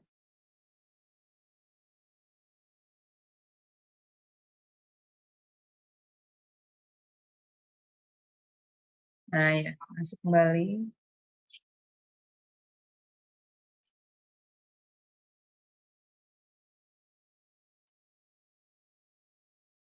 Ya, sudah masuk kembali ya Ibu Retno. Ya, Shalom Ibu Heni, monitor, monitor Bu. Monitor. Ya, Saya di Ibu sini. Aha. Ibu Retno-nya tadi terpental, device-nya yang satu lagi. Nah, tolong dikasih ke host Bu. Saya kasih ke host. Oke, udah saya kasih. Ya, terima kasih Bu Heni. Iya, sama-sama. Silakan Ibu. Iya, jaringan ya Bu. Aduh, Ibu maaf Retno. ya. Tiba-tiba saya tidak ada suaranya. Iya Bu. Saya sampai halo-halo, ternyata saya ngomong sendiri jadi deh. Iya, Aduh. silakan Ibu Oke, dilanjutkan. saya Iya, lanjutkan. Ya, oke, iya. baik. Terima kasih Bu Ali. Baik, iya. Jadi kadang-kadang ayat dari Amsal 3 ayat 1 sampai 4 ini dijadikan sebagai alasan gitu. Kamu tuh harus mendengarkan ajaran saya, gitu kan. Ya, misalnya apa, eee, entah itu hamba-hamba Tuhan atau penginjil atau apapun gitu ya. Nah, ketika ketika diberikan ayat ini, ada janji di dalamnya kan, "Karena panjang umurmu, lanjut usia, serta sejahtera akan ditambahkan kepadamu, janganlah kiranya kasih dan setia meninggalkan kau." Dan ini menjadi sebuah sebuah ayat yang, ya saya harus ikutin gitu kan. Apapun ajaran yang diberikan itu seharusnya saya apa, taat gitu. Nah ini yang seharusnya kita kembali lagi ya, menguji kebenaran kebenaran firman Tuhan itu seharusnya seperti apa dan bagaimana, supaya kita tidak salah di dalam, apa namanya tadi, ketika kita menemukan sebuah penyimpangan-penyimpangan itu. Walaupun betul ini ada adalah firman Tuhan, tapi apakah ajaran yang diberikan itu benar atau tidak, gitu. Lalu bagaimana cara kita memverifikasinya gitu? Apakah Eee, itu bisa diterima atau tidak, gitu ya. Nah, di sini ketika kita bicara relevan atau tidak, balik lagi. Ketika kita katakan, "Ya, relevan kok." Bentar nih, uji dulu dong, gitu. Ujinya pakai apa? Ya Alkitab. Ya tadi, karena kita sudah diberikan ajaran-ajaran tadi, maka ujilah segala sesuatu dan peganglah yang baik. Dalam 1 Tesalonika ini saya ambil dari bahasa Indonesia sehari-hari, dikatakan di situ dengan jelas, "Ujilah segala sesuatu dan peganglah yang baik." Jadi ketika kamu sudah menerima yang benar, peganglah itu gitu. Nggak usah goyah lagi, nggak usah lagi diombang-ambingkan, "Aduh bener nggak ya? Aduh, ikutin apa enggak ya?" Gitu. Ya, kita tidak perlu lagi bimbang lagi, ya. Jadi ketika kita bicara relevan atau tidak, kalau bilang kita no, ya sudah, berarti artinya itu berasal dari pemikiran sendiri, hikmat sendiri, ya. Bukan hikmat, malah ya sebenarnya kepandaian ya, kalau hikmat itu dari Tuhan sebetulnya. Nah, ini ternyata kita bisa melihat dari 2 sisi ini. Ketika itu, ya ujilah gitu, ujilah apakah itu memang betul-betul atau memang itu hanya berdasarkan perkataan. Jadi firman Tuhan mau mengingatkan kita pada malam hari ini, ya, pada pembelajaran kita saat ini.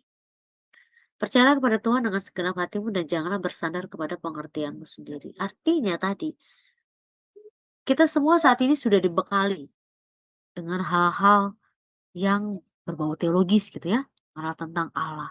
Tetapi tetap bukan berdasarkan pemikiran kita, bukan berdasarkan pengertian kita sendiri, tetap kita bersandar kepada Allah kita. Bahwa kebenaran yang hakiki itu adalah Allah kita. Lalu diingatkan lagi, janganlah engkau menganggap dirimu sendiri bijak. Takutlah akan Tuhan dan jauhilah kejahatan. Jadi jangan merasa, saya sudah sangat paham dengan firman Tuhan. Saya sudah khatam katanya gitu ya, sudah khatam baca Alkitab dari Kejadian sampai Wahyu gitu. Sampai berkali-kali gitu. Hati-hati. Ya Tuhan mengingatkan kita. Jadi jangan sampai kita membuat ajaran-ajaran yang akhirnya membawa penyimpangan tadi. Akhirnya sudah lagi tidak relevan lagi gitu ya. Jadi kita membuat kebenaran firman Tuhan tetap ada di jalurnya gitu. Lalu yang terakhir adalah Hendaklah kamu sehati sepikir dalam hidupmu bersama. Janganlah kamu memikirkan perkara-perkara yang tinggi, tetapi arahkanlah dirimu kepada perkara-perkara yang sederhana. Janganlah menganggap dirimu pandai. Dalam Roma 12 ayat 16. Ya. Kenapa ini muncul? Karena tadi, berdasarkan persepsi tadi, pemikiran-pemikiran tadi. Kata aku mah begini yang benar teh, kata saya wah gitu ya. Akhirnya semua berargumen dengan pengertiannya sendiri yang tidak dengan hikmat yang Tuhan kasih, gitu ya. Akhirnya jangan anggap dirimu pandai, gitu. Tuhan terus mengingatkan kita, itu sebabnya kita perlu hikmat Tuhan ya. Ayat-ayat ini bisa menolong kita untuk kita melihat seberapa jauh, seberapa relevan pengajaran Tuhan ya.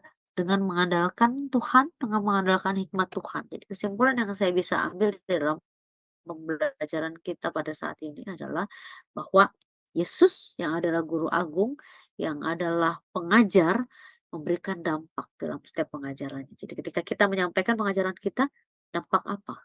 Perubahan apa yang dialami oleh orang-orang yang kita ajar, orang-orang yang kita sharingkan bersama. Tadi yang bersekutuan tadi. Lalu yang kedua, penyimpangan ajaran itu terjadi jika tidak didasarkan pada kebenaran firman Tuhan. Pasti akan kita temui ini ajaran-ajaran ini, pasti akan ada. Ya, tetapi kita tidak boleh lupa bahwa pengajaran Yesus yang relevan itu masih bisa terjadi saat ini, di masa lalu, sekarang, dan di masa yang akan datang dengan kebenaran yang hakiki, sesuai dengan kebenaran firman Tuhan. Itu ya. Jadi terima kasih banyak sudah mendengarkan, sudah menyimak, dan Tuhan Yesus memberkati kita semua. Saya berharap kita bisa sharing malam hari ini untuk kita bisa bersama-sama belajar. Terima kasih Bu Aling, saya kembalikan kepada Bu Aling.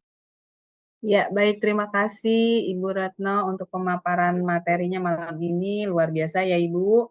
Kita belajar tentang bagaimana sih relevansi pengajaran Yesus di masa kini. Baik, sebelum kita masuk pada sesi tanya jawab dan diskusi, maka saya terlebih dahulu akan membacakan acara-acara Sema Adonai ke depannya ya, Bapak Ibu. Ya, baik. Ya, sudah tampak di layar. Ya, baik. Setelah kelas pembelajaran kita ini, masih ada kelas lanjutan ya Bapak Ibu di Sema Adonai, dan itu adalah kelas pembelajaran yang terakhir. Ya, jadi di jam 21.00 waktu Indonesia Barat kita akan lanjut dengan kelas yang materinya tentang alfabet Ibrani. Jadi kita akan belajar tentang alfabet Ibrani, dan ini sudah masuk sesi yang keempat dengan tema belajar membaca Ibrani Shema Yisrael. Dan yang menjadi narasumbernya seperti biasa adalah Pak Evangelis Erikson Ritonga BTH, dan moderatornya adalah Bro Agus. Selanjutnya besok di hari Minggu 30 Juni 2024 di jam 19.00 waktu Indonesia Barat di Sema Adonai akan ada kembali ibadah online ya Bapak Ibu seperti biasa di hari Minggu.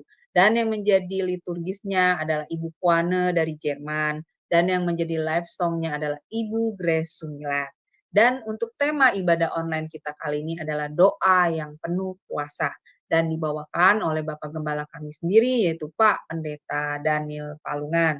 Dan selanjutnya, ini adalah renungan pagi Sema Adonai Bapak Ibu, diadakan setiap hari, dari hari Senin sampai dengan Sabtu, dimulai dari jam 5.30 pagi, dan dilayani oleh hamba-hamba Tuhan yang sangat memberkati.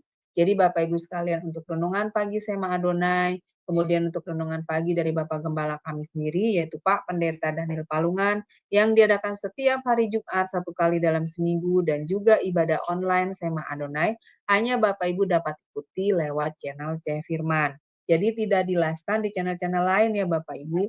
Oleh karena itu bagi Bapak Ibu yang belum mensubscribe channel Cahaya Firman, tolong subscribe channel YouTube baru kami Bapak Ibu, sehingga Bapak Ibu bisa mengikuti keseluruhan acara-acara Sema Adonai yang di-live-kan lewat Cahaya Firman. Karena tidak semua acara Sema Adonai itu di-live-kan di channel-channel lain ya Bapak Ibu. Dan juga tolong bantu share kepada yang lain, sehingga Bapak Ibu bisa membantu yang lain untuk juga bisa mengikuti keseluruhan acara-acara Sema Adonai lewat channel Cahaya Firman. Dengan begitu, Bapak Ibu telah membantu channel kami, channel Cahaya Firman, untuk menjadi semakin berkembang dan menjadi berkat lagi bagi banyak orang.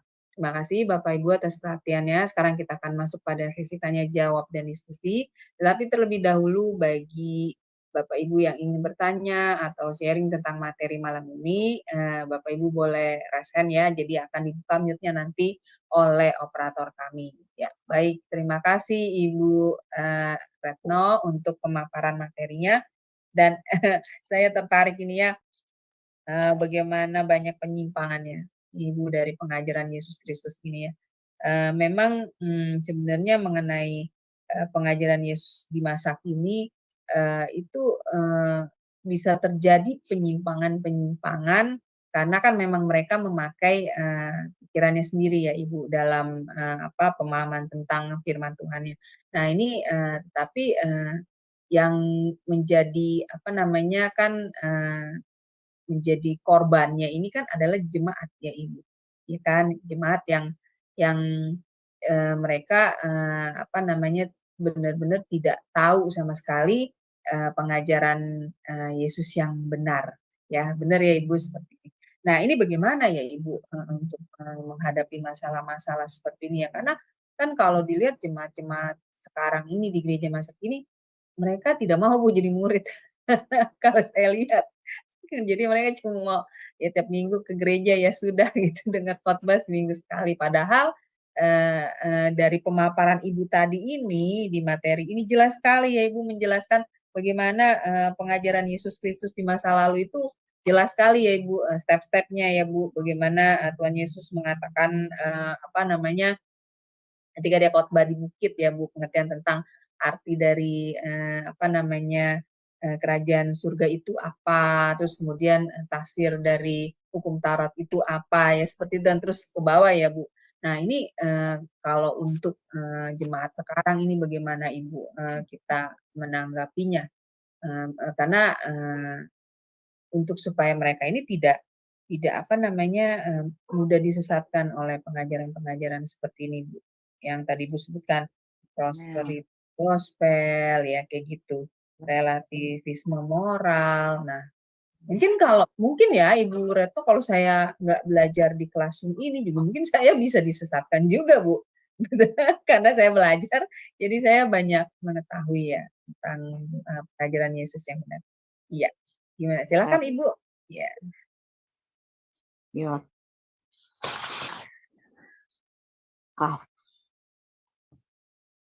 Ibu Ingrid itu atau gimana? Sebentar. Ibu Ingrid sebentar. Oh iya. Ibu Ingrid apakah ingin bertanya? Mungkin terbuka kali suaranya. Terbuka suaranya Ibu dia bukan mau bertanya. Coba sebentar saya lihat kok bisa. Baik. Ya. Shalom Ibu Ingrid, apakah Ibu ingin bertanya? Maaf Bu, buka Shalom Bu. Saya tidak buka ini Bu. Sorry Bu, belum Bu. Ya baik. Ya, silakan Ibu Retno. Ya, silakan Bu. Oke. Iya, baik. Iya, pertanyaannya agak lumayan ini juga ya. Memang itu yang dihadapi ya. Betul, karena memang kita tidak pernah tahu yaitu bicara tentang keterbatasan manusia tadi gitu kan. Walaupun kita diciptakan Tuhan untuk bisa tahu mana yang benar dan mana yang salah gitu kan. Itu karena di dalam diri kita kebutuhan atau ketergantungan kita sama Tuhan itu yang paling utama itu yang mungkin perlu kita koreksi dulu ya gitu ya. Jadi apakah hanya dengan kita datang ke gereja seminggu sekali itu sudah cukup gitu. Terus nanti kembali lagi dari Senin sampai hari Sabtu ya sibuk dengan kesibukan kita. Bahkan mungkin untuk saat teduh saja tidak gitu. Tapi kalau misalnya kita bicara tentang tadi persekutuan tadi ya, pengajaran Yesus tentang bersekutu tadi, itu penting, rasanya pasti akan ada kerinduan kita untuk mau belajar gitu. Nah, jadi kembali lagi sebetulnya kebutuhan kita ketika kita ya itu orang itu kan kadang-kadang udah cukup lah dengan saya gini udah cukup lah gitu ya. Nah kayak tadi, tadi yang penolakan terhadap dosa dan penghakiman tadi itu, Tuhan itu maha kasih, Tuhan mah ngerti lah gitu kalau kata orang Sunda mah, Tuhan mah mengerti gitu. Jadi masih mengampuni gitu ya Bu ya. Iya seperti itu. Suara Ibu Ya ini terputus-putus. sebetulnya tanggung jawab gereja. Oh, putus-putus ya? Iya, kalau berat Ibu boleh matikan kamera, Bu. Iya, tidak apa-apa. Supaya internetnya tidak berat. Lagi hujan sih ya, Bu ya. Hujan besar di sana ya. Kalau ini jelas nggak? Ya, Kalau sudah. ini gimana? Ya, sudah, Bu. Ya. Oh, wait. Ini jelas. Ini Ya. terputus-putus nggak? Enggak, Bu. Jelas. Oke. Ya, jelas. Cukup ya. Baik. Saya pindah device. Oke. Ya, jadi kalaupun misalnya tidak ikut dalam Wah, Ibu sama ini, Bu. Suaranya. kelas seperti ini, ya itu tanggung Ibu, suaranya terputus-putus juga, Ibu. gereja Ibu. ya. Artinya dia harus Iya. Ya, sinyalnya yang jelek. Iya, sinyalnya. Karena Untung lagi tadi hujan waktu besar. ngajar. Untung waktu lagi ngajar bagus ya. Duh, Iya. bagus banget pengajarannya. Ada terputus-putus tapi enggak ini. Kalau ini pas tanya jawab ini banget ya, Bu. Betul. Bisa Yang kasih co-host lagi. Iya, device satu lagi malah lebih ini. Tadi Oke, ya begitu. gimana? Sekarang Ibu sudah matikan. cukup jelas? Ya, Ibu kalau Kelihatan berat jelas? matikan.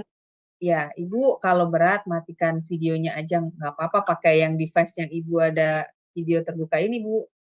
Tadi yang ini lebih mendingan ya Bu Heni ya, yang kamera ini ya. Coba mungkin, aja. Karena ya, dia satu dimatiin. pakai HP. Jadi dia bicaranya pakai HP sekarang. Iya, sekarang Iya. bisa cukup jelas nggak? Ya, cukup jelas. Ya, iya. Bagus. Mantap. Silakan. Sekarang cukup ya. jelas. Ya. Oke, Mantap, Bu. baik. Mantap. Ya. Ya. Ya, Nggak bagaimana tahu Ibu? yang mantap itu. Oke, baik. Saya akan coba ya. Jadi seperti saya contohnya di gereja kami ada namanya care group, gitu ya. Care group ini fungsinya adalah untuk memperjelas. Jadi misalnya hari Minggu kita ikut kebaktian, di care group ini kita memperjelas lagi nih, tanya jawab tentang kamu ngerti nggak kemarin tuh tentang firman Tuhan yang disampaikan sama Pak Pendeta ini gitu. Jadi di care group itu kami ada kegiatan jam doa, kami ada kegiatan care group, kami ada kegiatan kelompok-kelompok kecil lain. Nah, itu tuh membahas satu. Jadi tidak hanya berhenti sampai di khotbah gitu, Bu. Di gereja kami seperti itu. Jadi di pertemuan-pertemuan itu dibahas lagi. Nah, itu kan artinya tanggung jawab gereja gitu ya. Tanggung jawab gereja untuk membekali gitu. Nah, seperti tadi kalau jadi akhirnya kan tahu. Nah, tapi balik lagi, apakah yang diajarkan pendeta itu benar atau tidak? Ya itu tadi. Iya, Balik nah lagi kan? itu Uji lagi dengan masalahnya. firman tadi. Iya, masalahnya Ibu Kita nggak tahu justru. kan itu benar atau tidak. Nah, ini ada Ibu Ingrid bertanya ya, Bu, Ya. di chat. Saya bacakan ya, Bu ya. Ibu Ingrid bertanya, sebentar. Bagaimana jika persekutuan tidak dapat dilakukan karena situasi di mana mungkin untuk bergereja membutuhkan waktu tempuh perjalanan yang cukup panjang dan jauh serta biaya yang besar sehingga terpaksa ikut lewat live streaming.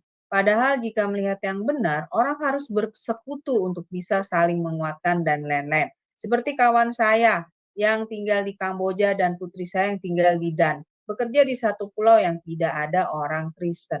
Nah, waduh ini bagaimana nih Ibu? Iya, silakan dijawab Ibu Retno. Untuk pertanyaan dari Ibu Ingrid. Baik. Iya, betul sekali kendalanya di lapangan. Ibu Ingrid di Sulawesi ya, Bu ya? Ya, Sulawesi Utara. Sama-sama ya. Iya, baik. Salam kenal Ibu Ingrid. Salam kenal, Bu. Iya. Ya, memang sebetulnya idealnya adalah bersekutu itu kan kita ketemu langsung. Idealnya seperti itu. Supaya kita bisa saling merasakan, katanya kalau orang secara psikologis itu touching katanya, sentuhan gitu ya. Sentuhannya itu lebih ini. Tetapi kita pernah mengalami kemarin ya, masa pandemi kemarin ya. Gitu. Ternyata dengan menggunakan live streaming ini pun bisa. Tapi kadang-kadang jadi kendala lagi gitu. Misalnya kendalanya kita internetnya putus-putus atau apa. Tapi sebetulnya ketika kita bicara tentang bersekutu itu, walaupun dengan melalui handphone pun bisa. Jadi misalnya kita video call. gitu ya. Jadi ini pernah saya alami juga dengan ibu pendeta saya. Cara Hmm. cara dia untuk kita itu lalu video call. Kita kan ada WhatsApp itu ya, WhatsApp itu bisa video call. Hmm. Waktu itu kan terbatas tuh, paling hanya bisa Hmm. 3 atau 4 orang. Jadi itu yang dilakukan. Kita lewat video call, berdoa di situ, belajar firman Tuhan di situ, sharing di situ, ada pergumulan, tapi lebih banyak ke pergumulan ya, lebih banyak jadi nggak melulu firman Tuhan gitu. Jadi itu disisipkan kamu ada apa, gimana hari ini Hmm. pekerjaanmu. Gitu. Jadi nah itu yang dilakukan. Jadi dengan media apapun sebetulnya bisa gitu. Nah tapi tadi konsep yang dibuat itu apakah kita hanya mendengar atau kita juga bisa berinteraksi. Nah, karena yang paling penting adalah Hmm. berinteraksi gitu ya. Karena kalau cuma satu arah ya kita tidak akan apa-apa gitu. Cuma masalahnya nggak masalah seperti itu. Ya karena pasti menjadi kendala ya, jarak yang jauh atau mungkin juga kita hanya bisa misalnya sebulan sekali ketemu gitu. Tapi itu tetap diusahakan sebisa mungkin ya apa namanya bersekutu itu tetap ada untuk kita saling mendoakan ya, mendoakan, saling menguatkan, seperti itu. Hmm, Nah, banyak ini keluar Ibu. kayak. Ya udah, Iya. saya pakai ini aja udah. Oke, Nah, yang ini itu di close aja. iya, oke. Nah, Oke, Ibu Retno, dengerin aja. ini. Ya, Nah, Ibu Retno ya, apa tadi ada lanjutannya nih, saya lupa baca nih. Ibu oh, Ingrid mengatakan gini, oh, sehingga terpaksa harus pilih-pilih live streaming. Jadi dia belajar lewat live streaming ya, Ibu oh, Retno. Bagaimana tahu bahwa pengajaran benar atau salah? Nah, ini dia. Kalau kita belajar lewat live streaming, memang ini serem ya, Bu. Karena teman saya ada loh, Bu, yang dia belajar sendiri tentang firman Tuhan itu lewat lewat live streaming itu kan berarti lewat YouTube gitu ya. Dan dia mendapat pengajaran yang salah loh. Harusnya memang mendapat hmm, pengajaran firman Tuhan itu lewat tempat kita bergereja ya Ibu ya kan. Jadi kita dibina iman kita di situ. Nah, kalau kita belajarnya lewat live streaming ini ya, kalau kita nggak mendapat pengajaran yang benar, sedangkan kita sendiri belum ada dasarnya, ini yang bahaya Ibu. Betul tidak Ibu? Iya, bagaimana Ibu? betul. Saya setuju dengan itu. Iya, betul betul. Saya setuju dengan itu. Memang kalau kita tidak punya tempat di mana kita punya seseorang ya, maksudnya yang kita kenal betul, yang paham betul, yaitu akhirnya takutnya jadi salah gitu ya. Jadi, eee, kalau misalnya kejadiannya seperti ini memang tidak tidak apa namanya, menurut saya sih memang ada banyak orang yang lebih cenderung percaya kepada googling gitu ya, percaya kepada googling, percaya kepada ya kayak gini pertemuan-pertemuan gitu, tanpa memfilter lagi gitu. Ya lupa gitu, lupa padahal yang menjadi filter tuh apa? Yaitu pondasi pondasi kita, iman kita itu dulu nih. Tadi, Hmm, hmm, apakah, hmm. eee, dia rajin baca Alkitab atau tidak. Ketika dia membaca Alkitab kan pasti, ada sekarang sarana alat-alat itu banyak ya, apa namanya, untuk kita bisa mencari, Hmm. apa, bahasa-bahasa yang Iya.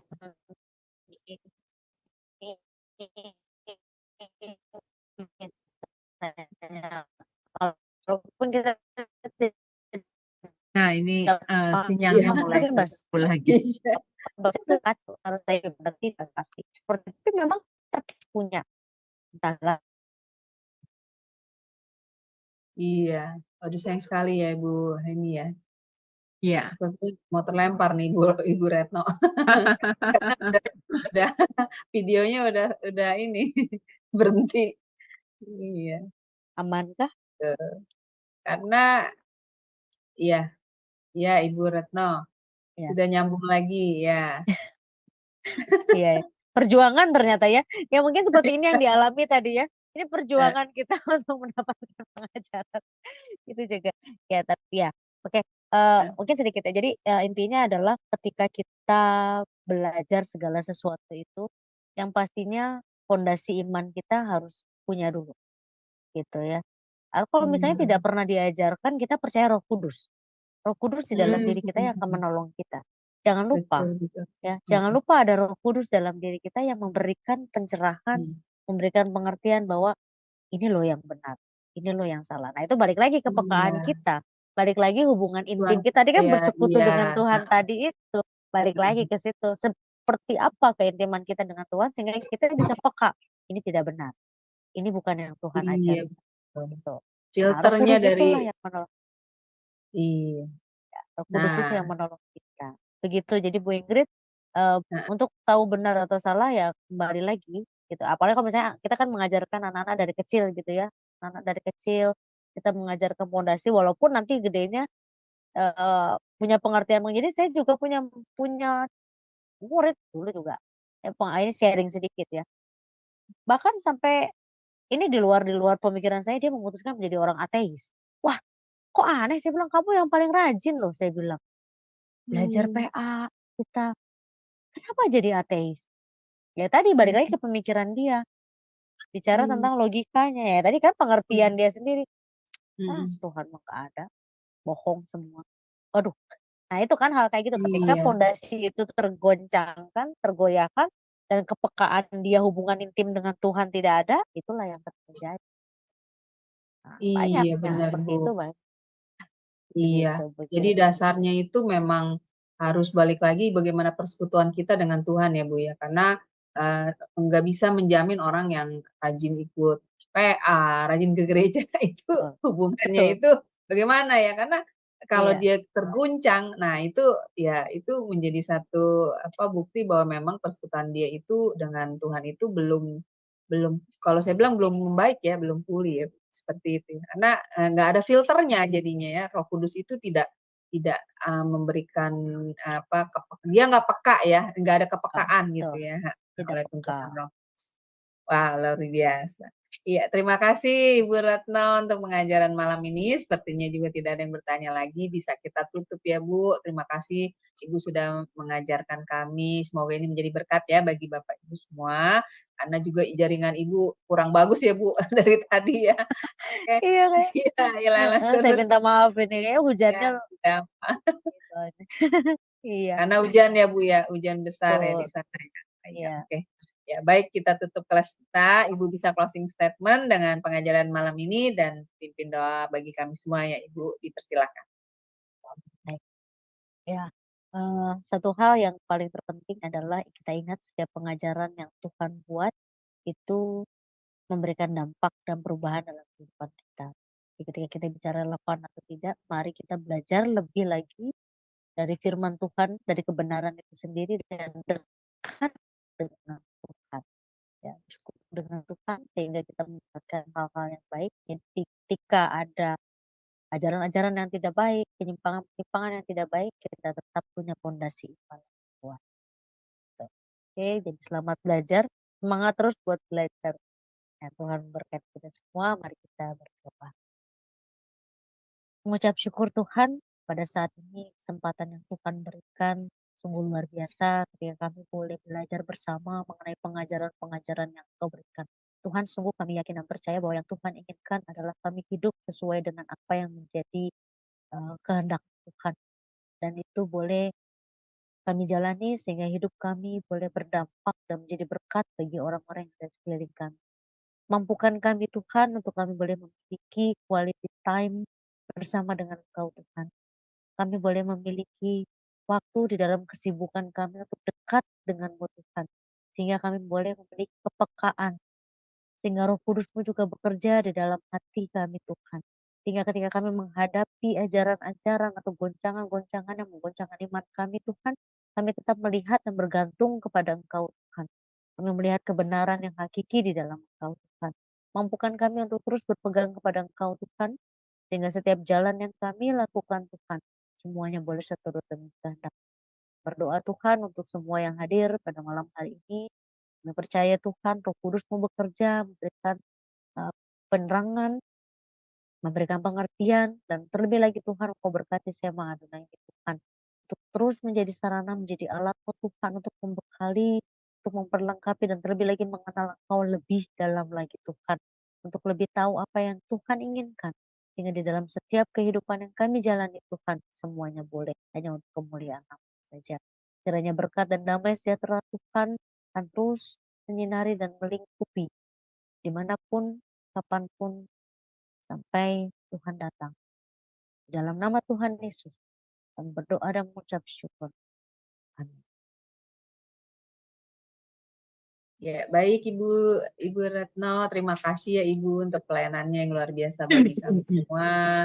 Semoga pelayanan Ibu selalu diberkati Tuhan lebih dan lebih lagi menjadi berkat bagi banyak orang dan Ibu selalu diberi kesehatan ya. Amin. Baik Bapak Ibu, terima kasih untuk kebersamaannya dengan kami. Saat ini jangan lupa ya, masih ada kelas terakhir di Sema Adonai yaitu pukul 21.00 waktu Indonesia Barat.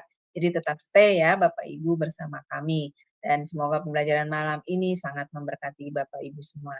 Baik Bapak Ibu sekalian, saya mohon pamit dan selamat beristirahat. Tuhan berkati. Shalom, shalom, shalom. Malam, Tuhan berkati. Shalom.